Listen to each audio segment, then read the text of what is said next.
First of all, welcome to you, Thank you. Yann, and congratulations on your brilliant investigative work for Mediapart in exposing what appears to be corruption on the part of both sides, I suppose, France and India, in respect of the Rafale deal. And that being the case, if I may take you back a little bit to a story that Mediapart did a couple of years ago, when it quoted President Francois Hollande, who of course then was no longer president. But if I remember correctly, in that interview, whatever little he said on record, he stated that at his meeting with Narendra Modi in Paris in April 2015, the Indian side, first of all, changed the original deal from 126 Rafale fighters to only 36, and also replaced HAL as offset partners with Anil Ambani's company. Could you tell me a little bit more about what Hollande said at that time? Yes, back in 2018, Mediapart revealed first a declaration that former President Hollande made to us. And he told us that after the new deal has been announced, he said that the Indian government proposed the Reliance Group of Mr. Anil Ambani as the main partner of Dassault, and he added that there was no choice. So basically, it was not a proposal, it was you have to take Reliance. And shortly after that, we did a second report already in 2018, revealing an internal document from Dassault confirming what Mr. Hollande had said.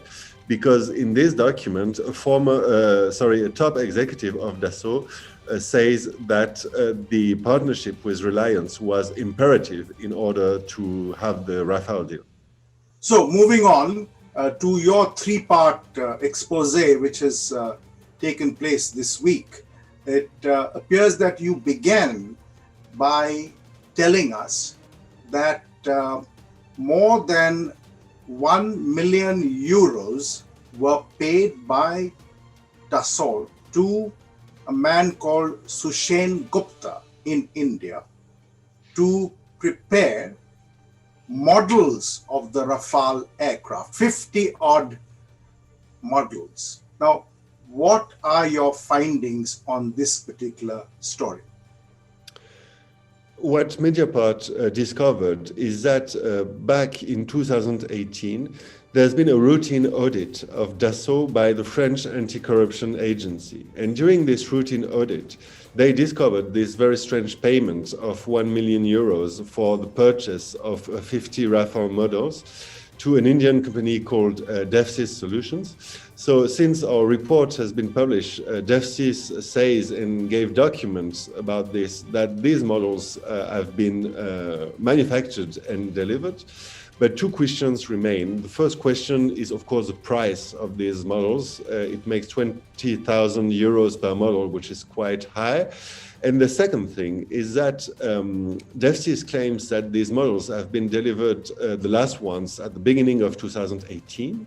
But when the inspectors of the French anti-corruption agency discovered this in October 2018, so more than 6 months later, Dassault was very embarrassed and did not provide to the French anti-corruption agency any documents or proof that these models have been delivered, despite they seem to have been delivered.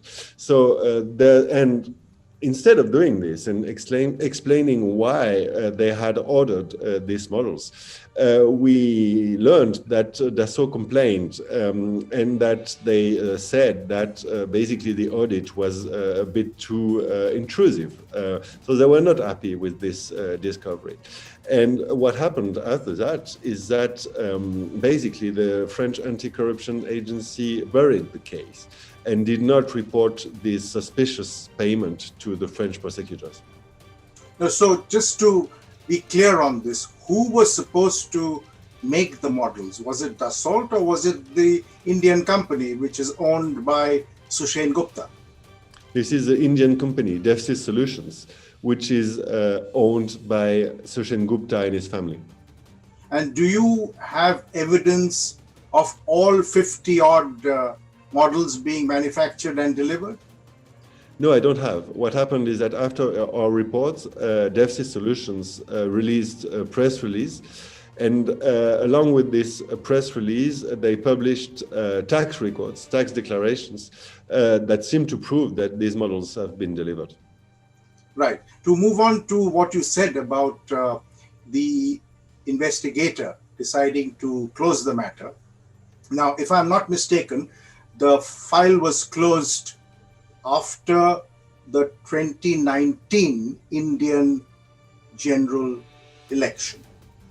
But that being the case, when she says something like the national interest of France has to be taken into account, what does that mean? Does it mean that if the investigation had been pursued, then the very lucrative Rafale deal would have been in jeopardy, in fact, in danger of being cancelled? You know, I am not inside the head of these prosecutors, so, you know, I cannot elaborate about a secret meaning of what she said. I think that the fact of saying that she closed this investigation partly because the interest of France must be preserved is clear enough in itself, you know. I don't want to elaborate more. I think the quote itself is already telling a lot. Right. Well, to move on to part 3 of your series.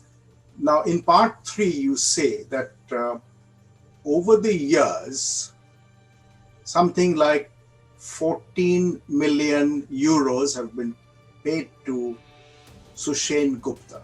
My first question is, how would you describe Sushen Gupta? Is he an agent? Is he a middleman? What exactly is he as far as Dassault and India are concerned? Mr. Sushen Gupta is an agent active in aerospace and defense industry. Basically, he advises foreign aerospace and defense companies that wants to do business in India. And, you know, it's a very official activity as the Gupta family's members have been acting as aerospace agents for 3 generations. So the company has been founded by the grandfather of Mr. Gupta back in the 50s. They have an aerospace consultancy, which is basically a very official company, which is called Indian Avitronics. And so they are quite well-known agents in the aerospace and defense business in India. Right. So that being the case, they have been apparently working for Dassault since 2001. Is that correct? Yes. This is correct. Right. So 2001, interestingly, was when there was another BJP-led government in India, a government headed by Prime Minister Atal Bihari Vajpayee. So this man comes back now into the picture, it appears. And according to your part 3 story, and this is really very, very important, you say that he managed to get classified documents, information from the Indian Defense Ministry, and particularly notes and the tactics that the Indian negotiating team were going to adopt as far as deciding on the price of the Rafale fighter aircraft. Now, he obtained these and passed on the information to Dassault. How much was he paid for this? I don't know. I don't know. All that I can tell you, you know, I'm a reporter and I don't want to say anything that I can't prove. So what I can say, and that we wrote in our investigation at Mediapart, is that Mr. Gupta obtained these sensitive documents, and that these documents were very important because at this time, during the negotiation, there was a price war between the French and Indian negotiators, because the Indian negotiators made very complex calculations to calculate what they think is a fair price, and the result was 5 billion euros.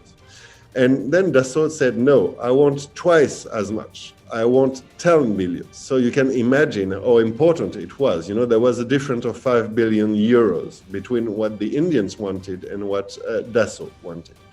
And so it's at this very moment that Mr. Gupta obtained documents from the Ministry of Defense of India about the activity of the Indian negotiating team. This was a team of 7 people at the ministry who were negotiating with the French. And in these documents were included records of internal discussions of the Indian negotiating team, very detailed notes about how the Indian negotiating team calculated the good price with all the methodology about this. And there is even a computer spreadsheet created by one of the members of the Indian team that this man used to make the calculations. So you imagine how difficult it must be to obtain, you know, the computer file of this Indian negotiator. But unfortunately, I don't know how these documents have been leaked, you know, to Mr. Gupta and how he obtained them. We really tried hard to know. We asked the Indian Ministry of Defense. We also asked Dassault and the French Ministry of Defense, because one possibility, you know, I don't know if it's the case, but in theory, one possibility could be that these documents have been handed over by the Indian negotiators to the French ones. Maybe, you know, during the negotiation, why not? And so I really tried to check this, if the French side had officially received these documents. And unfortunately, I got no answer. This was a wall of silence and no comment everywhere. No, but you have evidence that these very sensitive documents came into Sushen Gupta's possession, and Sushen Gupta passed them on to Dassault. Sorry, I'm sure, yes, that Mr. Gupta obtained these documents, but I don't have evidence that he passed them for Dassault. That he passed them to them. Have you actually seen these documents? Yes, and in our story, in the third part of Mediapart story, we publish extracts of some of these documents. So, if I may ask you, without asking you too much, because as a journalist, I would not expect you to detail your source, but did you come across these documents in India or in France? I cannot answer anything on this. What I can tell you, and which is also a very important part of Mediapart's revelation, is that these documents are from a case file of the Enforcement Directorate of India, which is, as you know, the Indian agency in charge of fighting money laundering. Because they investigated Mr. Gupta in another case, which is the Augusta Westland helicopter deal. And while investigating this this case in which Mr. Gupta has been charged for money laundering, so they basically tried to follow the money, as the Enforcement Directorate does. And while doing this, they discovered all this evidence. So the real question raised by our investigation is that all that Mediapart published, all these documents, the Enforcement Directorate has them all. And so what did they do? And did they, with all this evidence that Mr. Gupta was involved in the Rafale deal, did they open an investigation on the Rafale deal or not? as I wrote in my story, there is no visible evidence of this.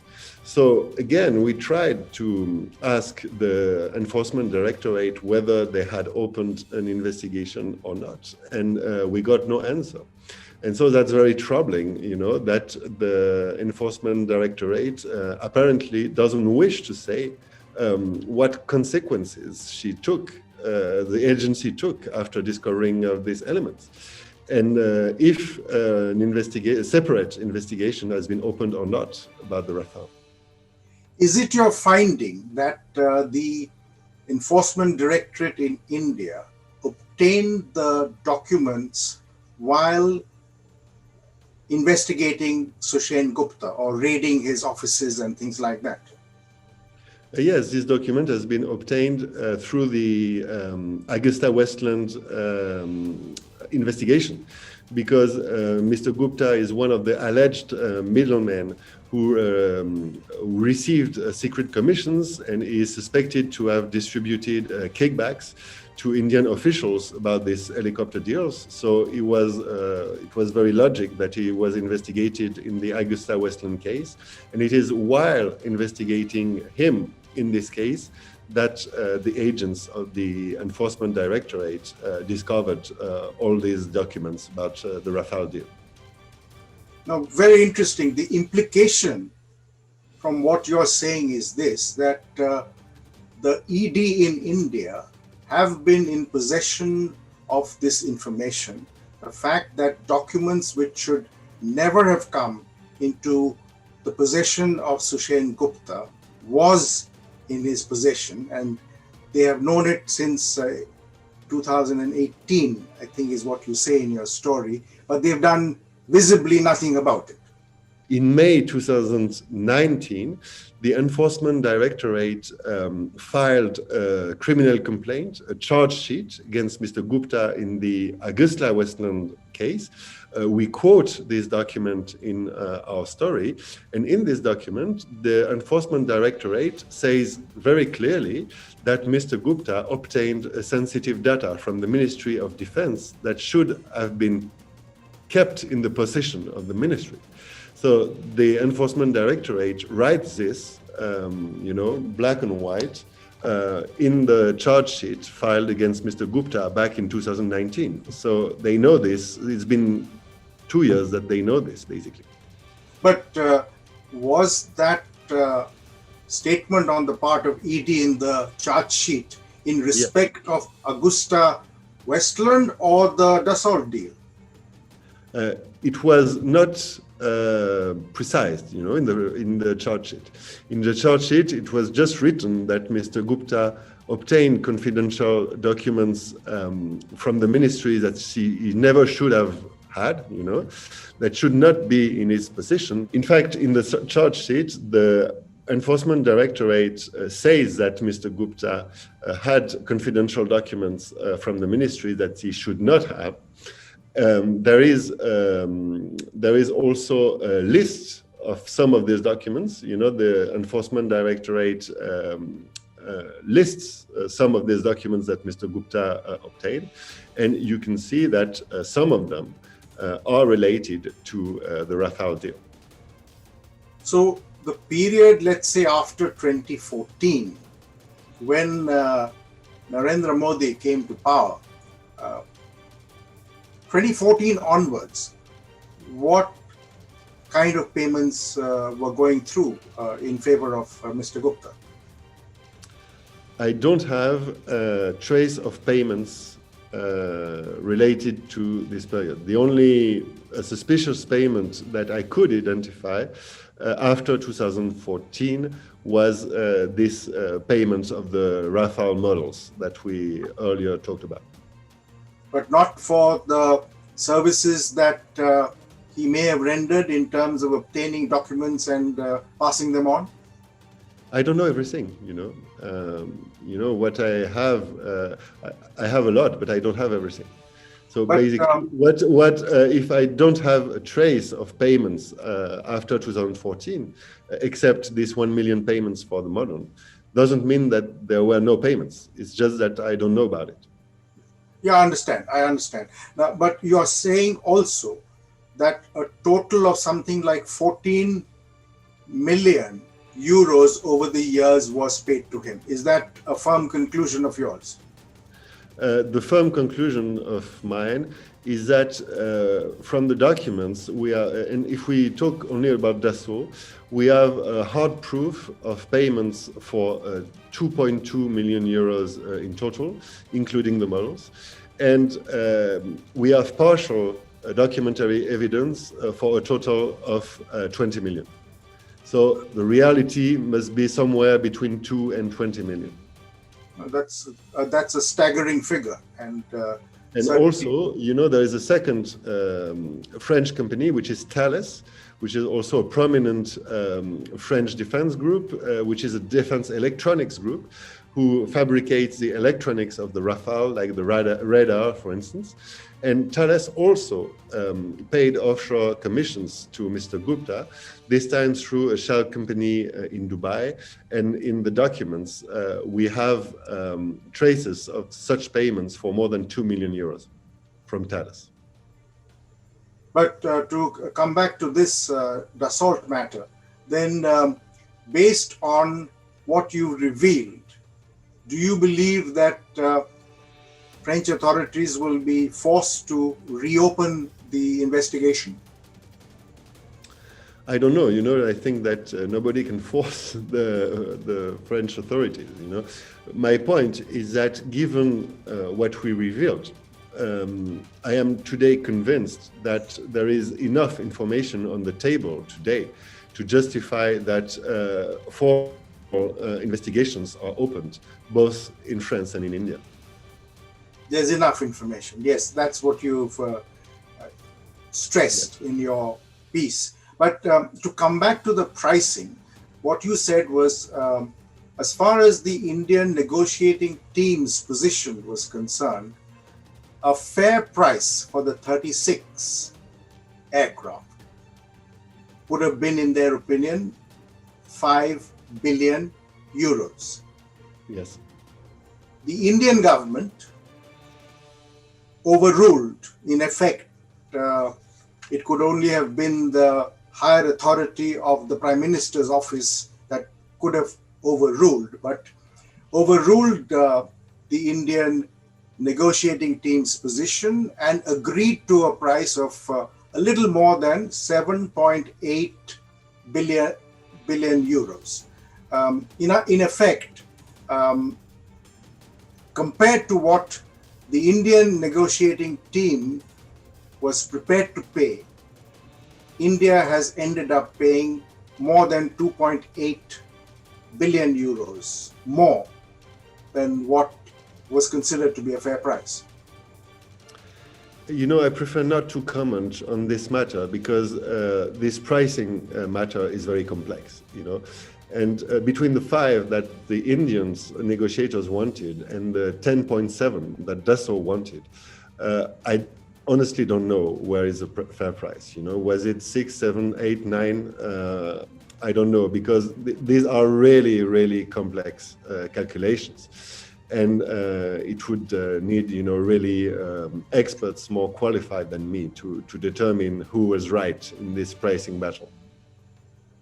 But let me ask you something else then, which is this, that if the Dassault team had come to know that the Indian position was 5 billion, do you think as a means of negotiation tactics, they asked for double and settle for something in between? It's something that is possible. I have no hard proof about this. All that I can tell you is that when Mr. Gupta obtained this sensitive data from the ministry about precisely the pricing tactics of the Indian negotiator, of course, if you are in the opposite side of the table, in the French side, having this information is very valuable. And yes, obviously, you can think that it may have given an advantage to the French side in the negotiation. But in theory and in practice, do you think that it is possible to reopen the case? It's not as if that once the case is closed, it's closed. sorry, technically in France, it's totally possible to reopen the case. And for instance, when we questioned the French national prosecutor, which is not the same, because now it's a man, so it's not the same person as the one who closed the case 2 years ago. And so we questioned today's national financial prosecutor of France about the matter. And the answer that he gave us is that if ever new evidence was brought to his attention, he could reopen the case. So that's technically possible. Now the question is to know whether he's going to do it or not. Please elaborate on the anti-corruption clause clauses as far as the Indian government's agreement with Dassault on Rafale. This is the last suspicious thing that we discovered during this investigation at Mediapart, is that we discovered that the French team, and more specifically Dassault, fought hard in order to remove the anti-corruption clauses from the contracts.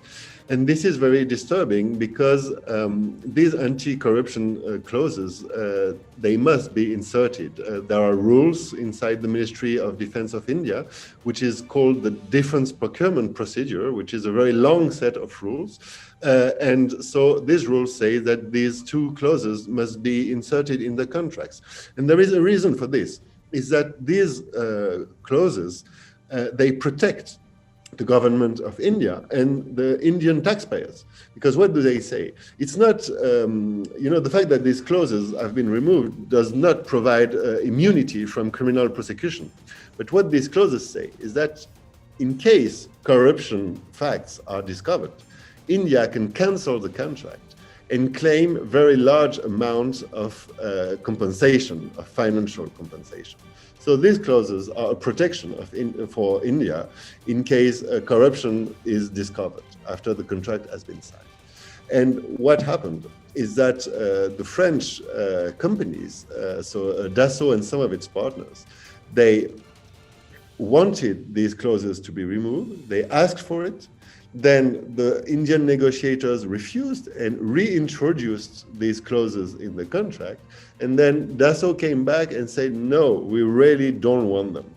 And that's the Indian media, The Hindu, who reported that first, that finally it was only in September 2016, so just before the contract has been signed, that finally the Indian government, and namely the Indian Minister of Defense, accepted to remove these clauses.